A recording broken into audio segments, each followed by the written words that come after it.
Bonjour à toutes et à tous, bienvenue pour ce nouvel été en direct. Aujourd'hui, vous avez vu, c'est exceptionnel, hein. Je porte pas de chemise, j'ai pris un petit t-shirt de foot. Pourquoi? Parce que on va parler d'un événement qui a lieu à La Roche-sur-Yon depuis bien déjà le 24 juin. Et oui, ça passe vite. C'est la CAN et pour en parler, eh bien, je retrouve William. Bonjour William. Bonjour, bonjour. Merci de nous accueillir donc bien au sein du lieu où se déroule ce tournoi, hein. C'est le stade de Saint-André-d'Ornay du club de La Roche-sur-Yon. Et on le voit derrière vous, hein, il y a ce beau logo de la CAN pour La Roche-sur-Yon. Tout d'abord, ça doit faire quand même plaisir de mener à bien ce projet qui vous tenait à cœur.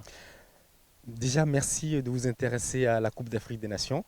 Et comme vous l'avez dit, c'est un projet qui nous tenait vraiment à cœur.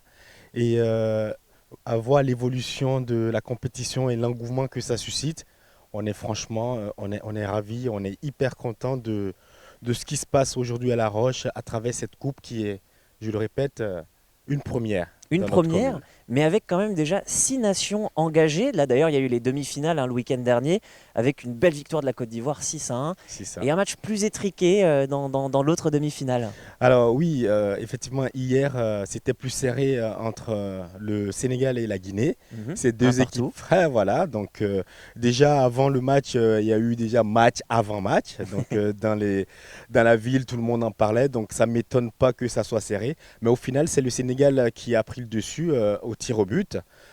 Contrairement au deuxième match de la Côte d'Ivoire, qui, moi, m'a étonné parce que le Mali était quand même une belle équipe, a fait un bon parcours dans la compétition.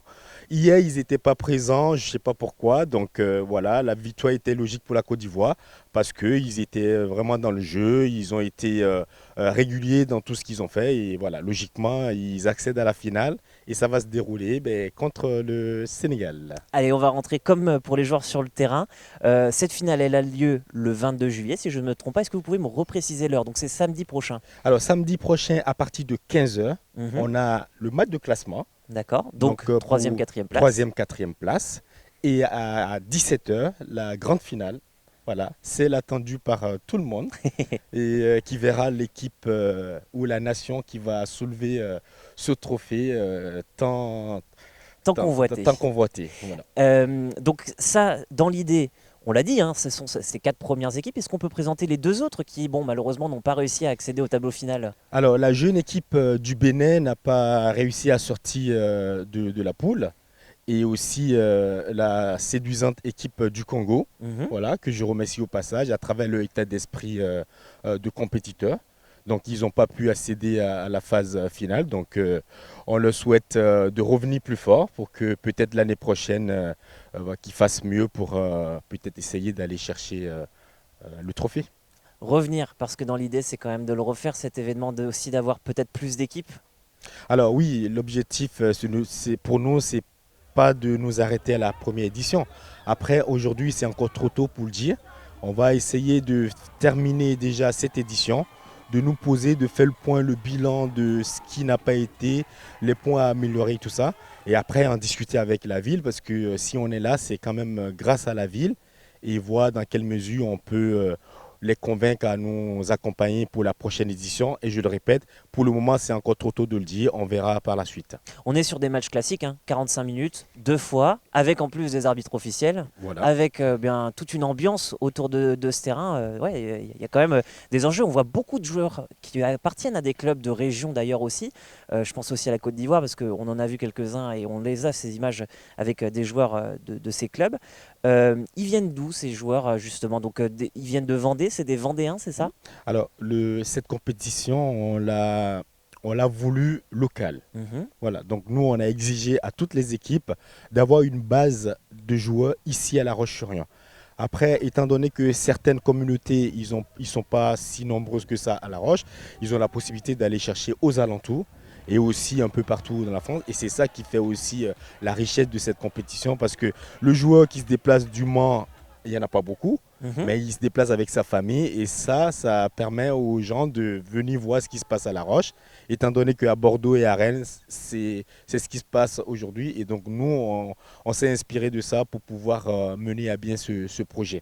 Donc nous, on a voulu avoir une belle compétition. C'est-à-dire que c'est du football. Donc les joueurs que vous avez vus, effectivement, c'est des joueurs qui ont un bon niveau dans le foot, qui sont licenciés dans les clubs à La Roche-VF, au Robroutier, tout ça. Donc sur le terrain, vous avez vu, il y a de l'enjeu, il y a du jeu, il y a du spectacle. Et c'est ce qu'on voulait depuis le début. On est plutôt content pour le spectacle qui est donné. Eh bien, merci beaucoup. J'ai récupéré le micro, Merci à William, vous. et on va continuer cette Vendée en direct parce que il y a forcément l'aspect terrain, mais je vais rejoindre Odette. Bonjour à vous, Odette, puisque il y a tout ce qui se passe en tribune, et là aussi il y a de l'ambiance, hein. Oui, bonjour, bonjour, merci à vous de nous recevoir. Alors en effet, au-delà de la compétition de football, on a voulu faire un événement en fait festif. On a voulu rassembler en fait un maximum de personnes. On le voit, hein, c'est réussi parce qu'en tribune, il y a énormément de monde qui vient, qui encourage son équipe, qui chambre un petit peu, mais bon, ça fait partie du spectacle et du foot. Et en même temps, à part ça, il y a aussi des animations dans les tribunes, puisque voilà, par exemple, on voit le petit chapiteau qui a été dressé parce que Oui. vous proposez des activités pour les enfants aussi. Oui, c'est ça. Alors on a mis en place du coup une pêche au canard, une pêche à la ligne, une structure gonflable également, un atelier coloriage sur le thème de l'Afrique. On a aussi une boîte à trous en fait, hein, qui est à disposition des enfants et des plus grands. Le but étant de faire un peu plus qu'un tournoi de football. On D'avoir un voulait... événement pour toute la famille. en Voilà, fait. c'est ça, exactement.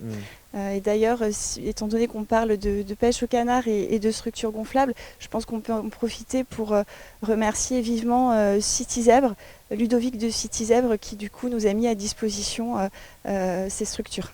On va continuer de fouler cette belle pelouse parce que j'ai une toute dernière question avant de finir cette émission. Oui. Qu'est-ce qui vous marque le plus, vous? C'est quoi la petite chose à laquelle vous pensez quand vous voyez la beauté de ce tournoi? Parce qu'on parle du football, mais il n'y a pas que le foot dans la vie, il y a cette vie autour qui est célébrée et ces gens qui sont contents de se voir en fait. Oui, alors le vivre ensemble, c'est vraiment quelque chose qu'on voulait prôner en fait avec cet événement. Aujourd'hui, on est en 2023, il y a encore beaucoup d'inconnus, de racisme, et pouvoir, avec cet événement, rassembler un maximum de personnes de toute origine, c'est quelque chose qui nous tenait à cœur, qui est très très important. Et aujourd'hui, à quelques jours de la finale, on a réussi à rassembler à peu près 8000 visiteurs, ce qui est énorme.